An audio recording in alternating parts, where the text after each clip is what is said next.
Gırtlağının patladığını gördün değil mi? Şu anda kesim sahamız. Evet, bunun adını Türkiye Cumhuriyeti Bakanlığı ne koyarsa koyacak abi. Bizim devletin yıllardır ormanlarını koruduğumuz bölgelerde bir balta sapı odunu köylümüze buralardan aldırmazken temizlik yapacağız, buralarda fidan büyüyecek deyip bu milyonlarca çamı kesip katleden insanların nasıl cezası olacağını 15 Temmuz'da eli sırtı yara içinde olan bir insan olarak şehit yeğenim Yusuf Ziya Coşkun'un adına bu ormanlarda bu katliamın devlet ne yapacak merak ediyorum. Ne yapacağını merak ediyorum.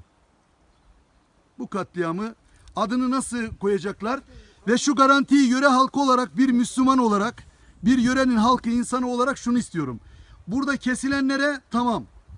Yerine dikilecek fidanların bize bölge halkı olarak 18 tane köyün su havzası, 18 tane köyün arka tarafta heyelan oldu. 9 tane ev su altında kaldı. Toprak altında kaldı. Yani buradaki büyüyecek fidanların bize Türkiye Cumhuriyeti'nden, Türkiye Cumhuriyeti'nin ormanları koruduğumuz için bu zamana kadar devletimizden bu sorunun cevabını bekliyoruz. Taksim'de 3 tane ağaç için bir hükümet yıkmaya kalktılar. Evet. Bizim burada ne kesicisiyle, ne ormancısıyla, ne